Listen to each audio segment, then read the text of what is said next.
लगातार संघर्ष करने के बाद, अच्छी शिक्षा को प्राप्त करने के बाद आज बिहार के सर्वोपरि एग्जाम में अपना नंबर लाई हैं। हम चाहेंगे कि इनसे कुछ सवाल, पहले तो ये अपना परिचय दे दें, कहाँ से हैं और कैसे क्या। और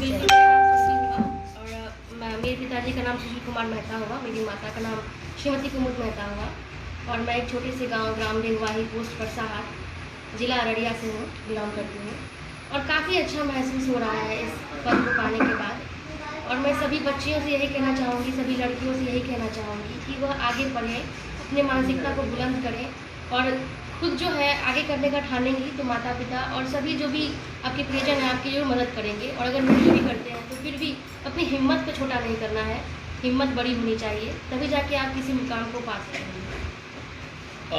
ये जानना चाहेंगे कि अनुमन बिहार में जिस तरह की शिक्षा व्यवस्था आप भी देख रही हैं, उस पर हम कुछ प्रतिक्रिया और वो नहीं कहना चाहेंगे। उसके बाद आप अपने उसके बारे में बताइए कि कैसे आपको ये लक्ष्य आया कि नहीं, हम इस बीपीएससी के एग्ज़ाम को क्वालिफाई करेंगे या इसको हम अटेम्प्ट करेंगे। और उसके बाद एक माध्यम होता है, उस माध्यम तक जाने का आप जो रास्ता, क्योंकि ये सच्चाई है, आप जिस रैंक पर गई हैं वो अररिया ज़िला में बहुत कम, मुश्किल से गिनी चुनी छात्र हुए हैं, लड़के हुए हैं, लेकिन लड़कियां नहीं हैं। तो ये आप प्रेरणा कैसे आपको आई कि नहीं, हमको ये चयनित होना है, यहाँ तक जाना है, माध्यम क्या था वहाँ जाने का आपका? बिल्कुल, मैंने जो है पहले प्राइवेट सेक्टर में ही जॉब किया था। इंजीनियरिंग करने के बाद मैंने जयपुर से इंजीनियरिंग किया है, लेकिन मेरे अंदर एक भावना थी कि मैं अपने लोगों की, बिहार के लोगों की सेवा करूँ। उसके लिए सबसे जो बेस्ट प्लेटफॉर्म था वो बीपीएससी ही था। बीपीएससी में क्वालिफाई करने के बाद आपके पास एक बहुत ही बृहद जो है एक प्लेटफॉर्म मिल जाता है, जहाँ पे आप लोगों की सेवा कर सकते हैं, लोगों के लिए जो भी अच्छा कार्य है वो अच्छे रूप से कर सकते हैं। तो इसलिए मैंने इस फील्ड को चुना और इसके लिए काफ़ी मेहनत भी की। चूँकि मेरा माध्यम अंग्रेजी था तो मुझे हिंदी मीडियम में काफ़ी दिक्कत हुआ, क्योंकि मेरे पास जो मटेरियल्स थे और जो भी चीज़ें सामान पढ़ी हुई थी सब हिंदी मीडियम में ही थी। तो मेरे लिए काफ़ी मेहनत लगा उसे कन्वर्ट करने में, कन्वर्जन करने में। और उसके बाद आखिरकार धीरे धीरे प्रयास करने के बाद मैं यहाँ तक पहुँच ही गई। मैंने बहुत मेहनत किया निरंतर।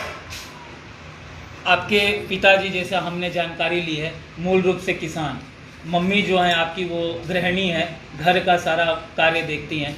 कहीं आपको इन सब चीज़ों में, जो पिता किसान, मम्मी, मतलब शैक्षणिक किसी परिवार से आप ताल्लुक़ नहीं रखती हैं, न परिवार में कोई सरकारी नौकरी है, उसके बाद भी आप ये जो पद तक पहुंची हैं, उसका भी एक हम लोग जानना चाहेंगे जरिए आपको कि क्या ज़रूरी है कि उसी घर के बच्चे सरकारी नौकरी को प्राप्त करते हैं, या बीपीएससी तक या यूपीएससी तक या आईएएस तक जो भी सफ़र है, ज़रूरी है कि शैक्षणिक या शिक्षक परिवार से ही, या बड़े लोग, क्या किसान के बच्चे और गृहिणी जैसी आपकी मम्मी है वो लोग इसको क्वालिफाई कर सकते हैं या नहीं? आप अपने, क्योंकि आपने वो साबित किया है, जो लोग सोचते हैं कि किसान की बच्ची नहीं कर सकती या जिसकी मम्मी गृहिणी है, घर में कार्य करती हैं, वो नहीं कर सकते, उसको आपने प्राप्त किया। उसके बारे में आपका क्या कहना है कि किसान की बेटी होकर कितना आपको?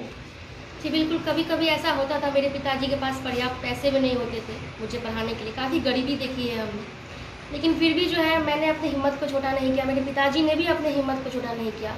मेरी जो माँ है उन्होंने निरंतर कोशिश किया कि मुझे कैसे पॉजिटिव रखा जाए। खुद जो है अपने दुखों को झेलते हुए कभी ये व्यक्त नहीं किया कि मैं काफ़ी दुख में हूँ, कि तुम जो है इस चीज़ को मैनेज करो। भरे निरंतर जो है किसी चीज़ को कमी को महसूस करती थी, पर मुझे कभी कोई कमी आने नहीं दी। और दूसरी बात, मेरे पिताजी और माता जो है, मेरी माता तो कम से कम पढ़ी लिखी है, पर मेरी पिताजी तो बिल्कुल बहुत ही कम पढ़े लिखे व्यक्ति हैं। उन्होंने पढ़ाई नहीं की, लेकिन कभी भी ये नहीं सोचा कि शिक्षा जो है बहुत ही छोटी चीज़ है। उन्होंने हमेशा यही सोचा कि मैं अगर कम शिक्षित हूँ तो मैं अपनी बेटी को जो हूँ अधिक से अधिक शिक्षा दे सकूँ, अधिक से अधिक ऊँचे पोस्ट पे पहुँचा सकूँ, कोई कमी नहीं छोड़ी। और इसमें मेरी नानी माँ का भी काफ़ी हाथ है। जो है वो खुद शिक्षिका रही है उस्मान कॉन्वेंट स्कूल में, और उन्होंने भी काफ़ी मदद की मुझे वहाँ तक पहुँचाने में।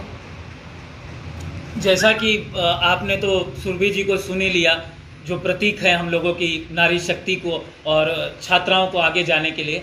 जैसा कि सुरभि जी ने कहा कि मम्मी का एक बहुत बड़ा योगदान रहा, तो इस विषय में हम मम्मी से न पूछे तो कहीं ना कहीं ये उचित नहीं होगा। हम मम्मी जी से इनसे पूछना चाहेंगे कि बच्ची आज इतने बड़े मुकाम पर, कोई छोटा नहीं है मैम, हम इतने जानकार तो नहीं है, लेकिन जहाँ तक वो आज पहुँची है ना, बच्चियों के लिए पहुँचना बहुत मुश्किल होता है। आप वहाँ तक जो पहुँचाई हैं, आप तो बधाई की पात्र है। उसके बाद आपको कैसा महसूस हो रहा है अपनी बच्ची के इस मुकाम को हासिल करने के बाद? स्वाभाविक है, बहुत अच्छा लग रहा है। लगता है मेरा मेहनत सफल हुआ, मैंने जो बच्ची को लेकर सपने संजोए थे और प्रयास कर रही थी, आज भगवान ने मेरी झोली में उससे कहीं ज़्यादा दे दिया, डाल दिया। मैं सोच भी नहीं पाई थी कि मेरी बेटी SDM बन जाएगी।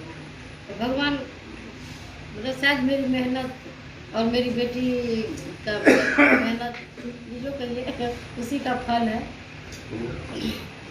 जो मुझे मिला है। मैं कभी अपना मन छोटा नहीं करती, कभी ये नहीं लगता था कि अब क्या होगा आगे, सोचती थी नहीं आगे अच्छा ही होगा। जैसा कि माता जी ने उनके जो शब्द कहे, हो सकता है बहुत से लोगों की आंख नम हो गई हो, क्योंकि माता जी को हरदम विश्वास था कि उनकी बच्ची कुछ अच्छा करेगी, और वाकई में उन्होंने जो किया है तो माँ तो गौरवान्वित हो ही रही है। अब और मैं बिहार के तमाम भाई बहनों से मैं आग्रह करूंगा कि सुरभि से सीख ले और अपने माता पिता गांव का नाम को रोशन करें। आप में वो प्रतिभा है कि आप ऊंचे मुकाम तक पहुंच सकते हैं, आप कुछ भी कर सकते हैं। बेटा और बेटी में कोई फर्क नहीं है, फर्क हिम्मत जगाने की है। आज वो सुरभि ने वो करके दिखाया है, हम इसको तहे दिल से बधाई देते हैं। आज पूरे गांव में जश्न का माहौल है। सुरभि अपने एक कथन है, यदि मुझे कोई शिक्षित माँ दे दे तो मैं उसे शिक्षित समाज दे दूँ।